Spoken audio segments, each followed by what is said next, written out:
idea of, in general, how to manage for a given service, but when it comes to how you can reliably provide a service at your site during this year, that is kind of the holy grail of what we're trying to get at scientifically, and we are not there yet. This is exactly where what Ken was talking about of the collaboration between managers, research, policymakers is really critical to be able to get to this spot. So what I'm going to talk about today is some examples of the kind of nerdy mechanistic research that we're doing in terms of trying to understand what the underlying principles are that are providing some of these ecosystem services.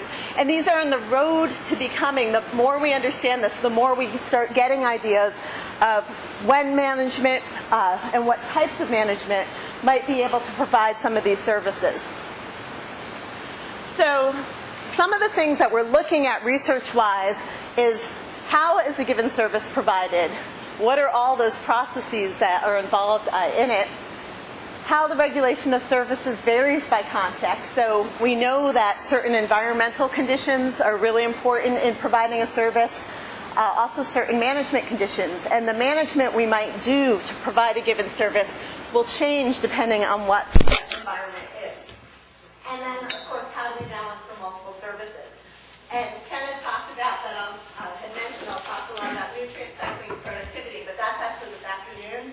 That's a project that we know these mechanisms really well now, and we're ready to start playing with it in management. Some of the stuff I'm talking about right now this morning is going to be things that some of them are already implemented in management, but we don't really know how to use them in different places very well. Some of them are principles that we're starting to play with in the management context.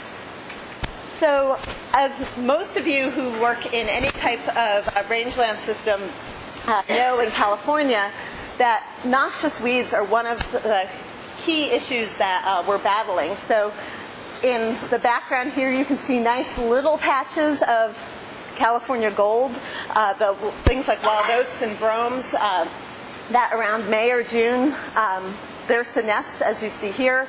What we've been increasingly seeing is that not all of that grassland senesces anymore because we have late season noxious weeds that have come in, such as Medusa head and goat grass. These have lower productivity. They decrease livestock productivity up to 50 to 80% when they become big monocultures like this. And they also have some pretty large effects on local diversity when, again, they become these big types of monocultures.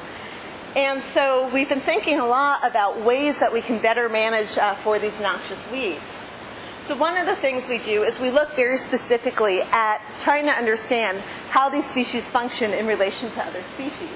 So this is just an example of the amount of growth that's occurring above ground in right now. We just have the weeds in green and the annuals, so these are those good. They're also exotic, but they're the good forage that we've had around California for the last 200 to 300 years. And we can see that, so basically the amount, this value is the amount that of above ground biomass that these plants have put on in the previous 2 months. So in this case, it's from the beginning of the growing season through December, and from December through February, this is how much it put on. Between February and April, this is how much biomass is put on, and then between April and June. So it's not cumulative, it's how much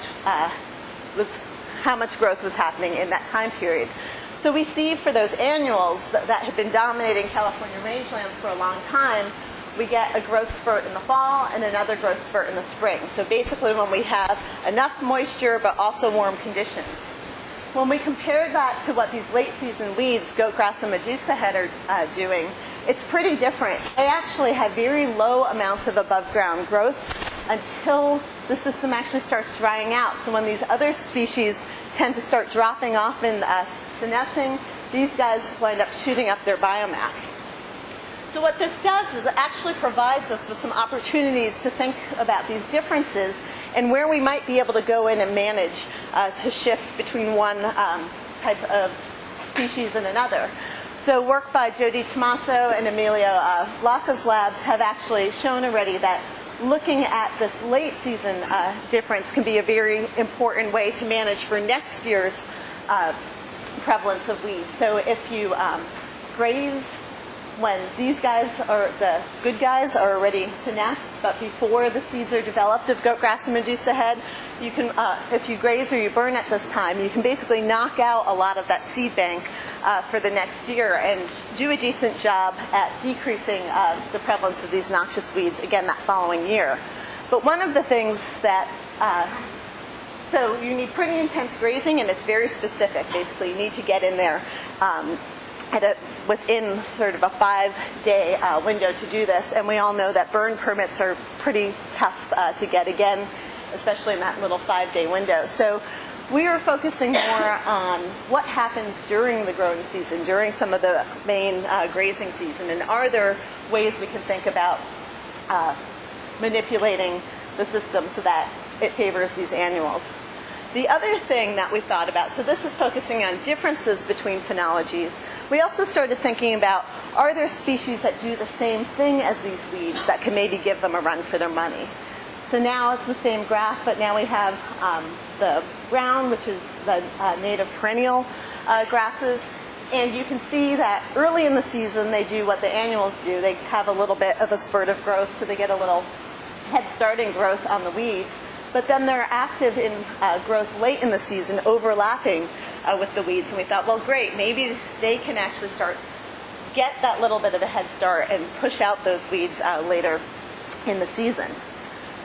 So what we've done is we've done a series of on-ranch experiments as well as manipulative plots. And our manipulative plots, and I should say this is a collaboration with Kevin Rice and Carolyn Malmstrom.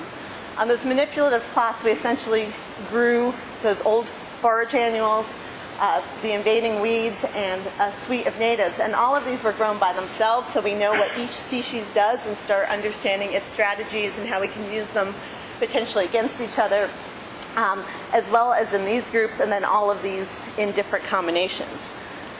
And so like I said, we had nice little clean manipulative plots where we know that any differences we see are because we've put things there. But so this is a nice clean way to know that what I'm seeing in terms of performance of a species is a nice comparison because, oh, I don't know what just happened there, because they were all grown in the same type of conditions. When we go out to the field, which is obviously really critical, I don't know to what extent goat grass is here and the wild oats are there because there were underlying differences and so performance might be different, or if they're helping create some of these differences. And so we are doing similar types of trials out on actual ranches where we have these invasions happening and where there's different seasonality of grazing to try to manage some of these noxious weeds. So in terms of what we found, if you look at, this is percent cover at the end of the growing season, when we grew any of those groups alone, the annuals, the natives, or the weeds, they had full cover established really well. When we put them in combination, you'll see that the annuals, which are here in that yellow, did a very good job at suppressing both the weeds and the natives.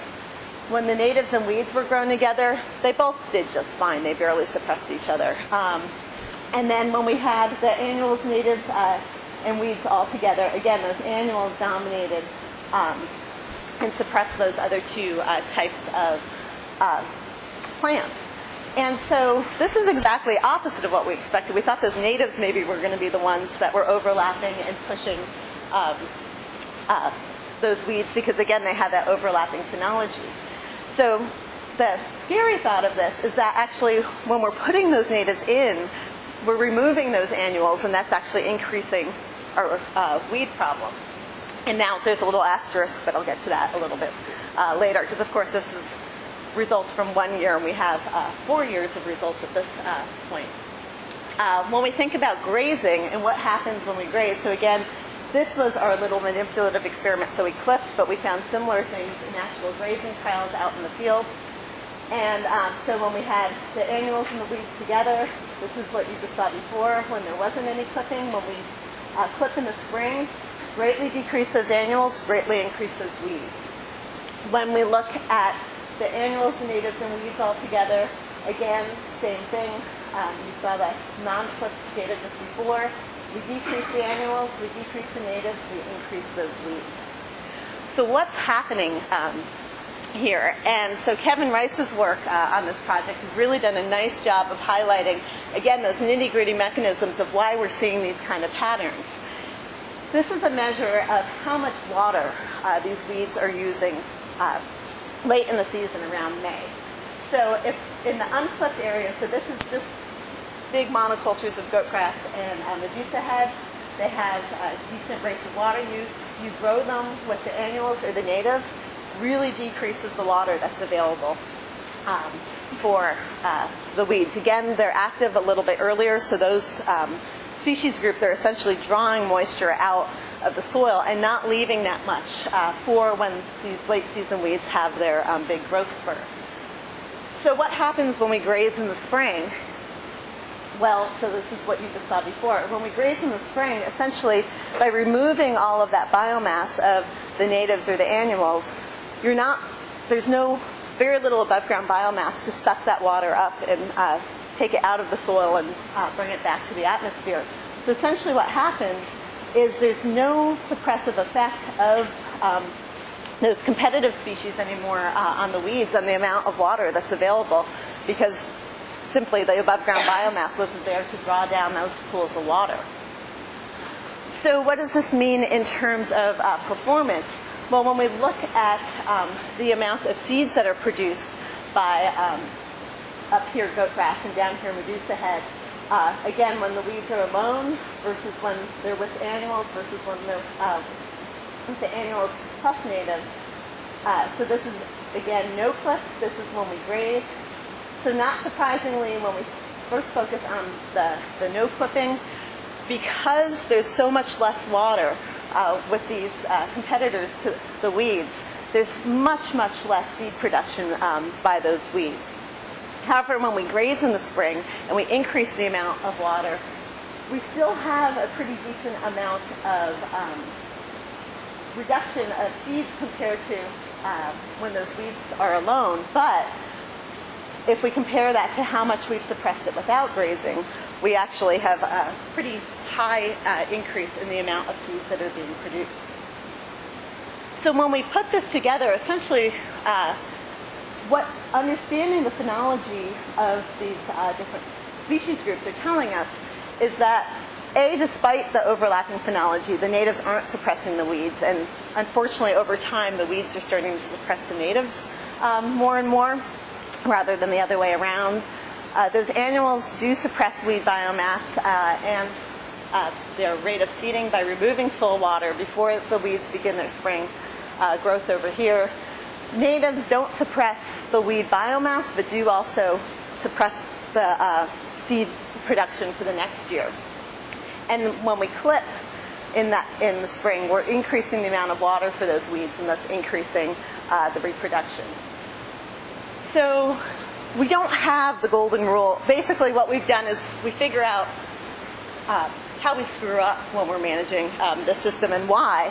And you can't possibly say in this kind of system, when we have the most luscious green biomass out there, you can't pull all your livestock out at that point. It's just not necessarily a feasible thing. But it does tell us if you're having infestations in certain areas, those may be the places that you want to avoid grazing in the spring. The other thing that's important about this is year-to-year variation. So when we did the trials of what I showed you today, that was mostly focused on that was focused on a year that was a relatively normal year. It actually dried down in the spring. When we compare this, say, to the previous year where it just kept raining into, I don't know, what was it, June, July, at that point, the annuals didn't actually have any suppressive effect on the weeds because they may have used some water, but the water just kept coming. And so essentially, those years there's no, grazing in the spring doesn't matter because there's so much water there for those weeds anyway. But in those drier years, what we've seen, we've only had one really dry year so far during the time course of this experiment. But, okay, so I just thought, I'm not used to getting a 10-minute warning, so I'm sorry. I was like, 10 seconds? I'm sorry. But so the one dry year we've had in this experiment, in that case, if you don't graze in those really dry springs, you do actually have a much, much stronger suppressive effect on both weed biomass and weed reproduction for the following year.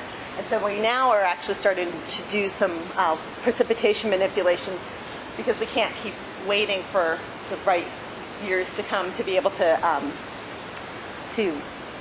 nail this down a little bit better. But essentially what this is starting to give us insights on is, depending on your precipitation, particularly in the spring in a given year, there may be different strategies that you want to use in terms of grazing or not grazing for the weed control.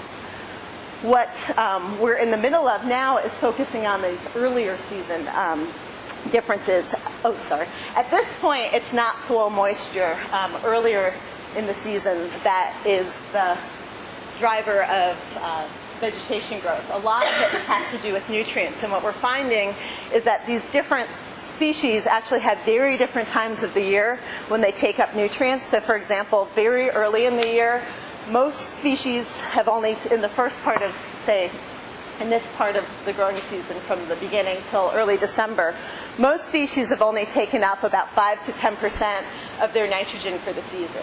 Medusa head takes up 15 to 20% of its nitrogen in that time of the season. So now we're starting to play with, are there ways, if we can decrease the amount of nitrogen that's available early season, that's going to push us away from Medusa heads.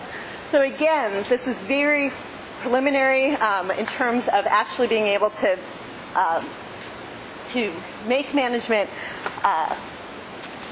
prescriptions, but understanding what these species need and when starts giving us a little bit more insight into why, say, some springs grazing has a devastating effect on weeds, others it doesn't seem to have an effect at all, and that's a start for being able to do a better job in prescribing management for these weeds. Now, another issue is, well, why do we care if there are changes in what plants are growing in an area?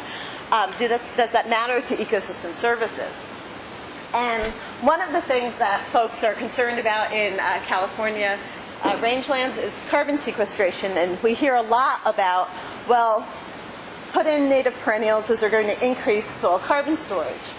We're still working on getting all the data down to a meter deep, but so far we have the top 15 centimeters and then 15 to 30 centimeters analyzed. And if we compare those annual exotic species compared to the natives and the amount of soil organic matter in the soil, in those top 15 centimeters, there's more under the exotics.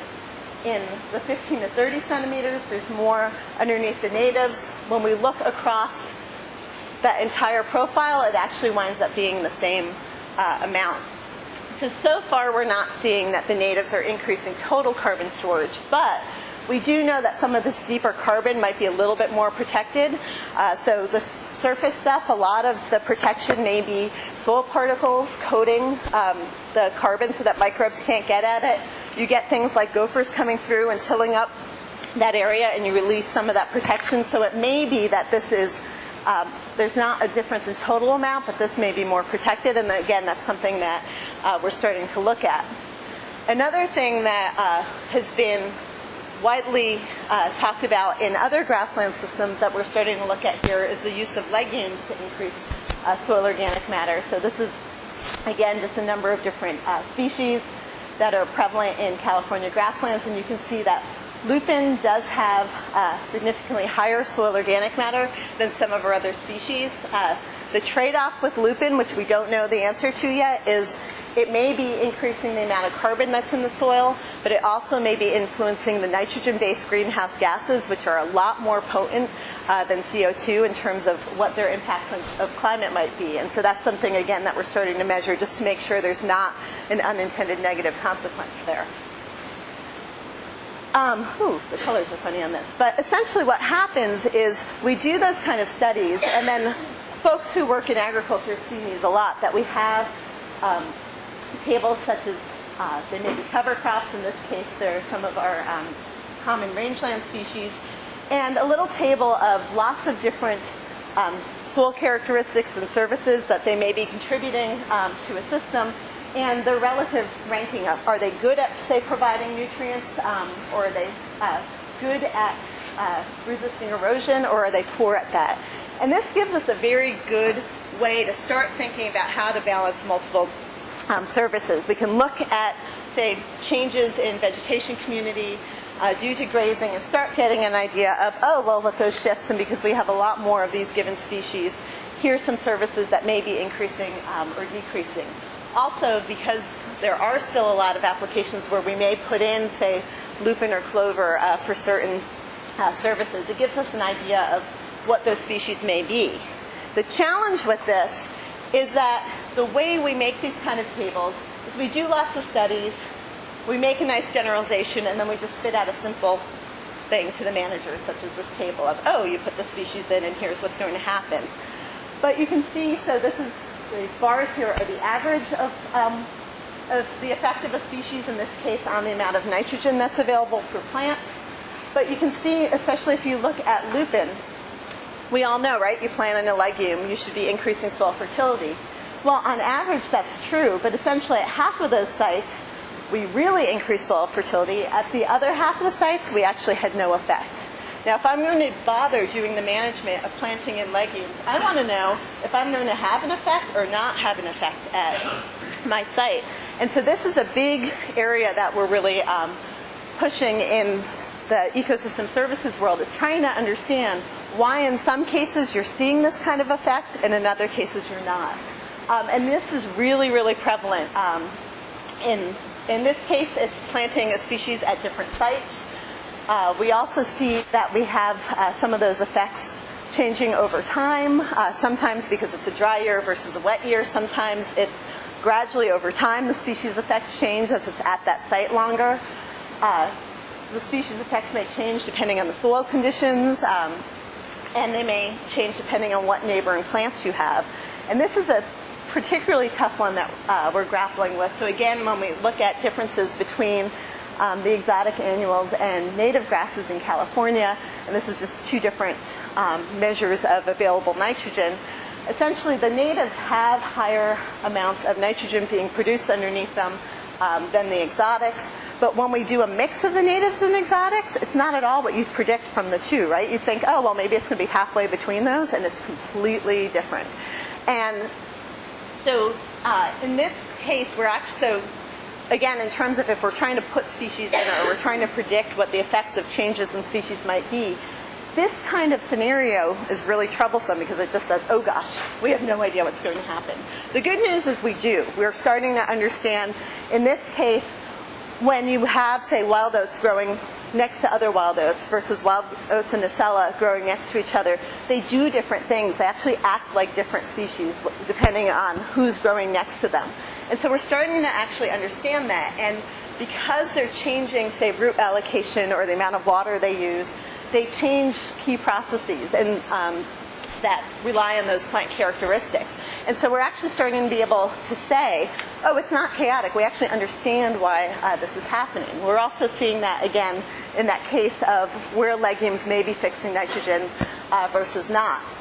And so I'm just going to skip a couple of things. So essentially, by understanding, again, those nerdy mechanisms of why species effect may change its effect on ecosystems depending on time, depending on neighboring species, depending on site, we actually can get a much better handle on being able to say, here's what you plant at your site at this time to get this type of service. We're doing the same kind of work.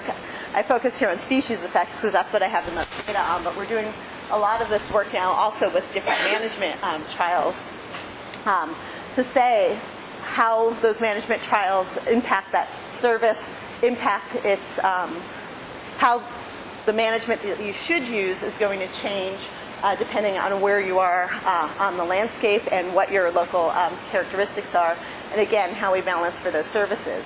And to be able to do this absolutely requires you guys working with us, because we can't possibly put in these kind of trials across all different soil types in wet areas versus dry areas. That itself, you all know, is a huge project. But we can come in and start measuring those and comparing them. So by us partnering on these kind of efforts, we can actually do a much better job of finally getting to the, here's what you do at your site to reliably get this service. So thank you.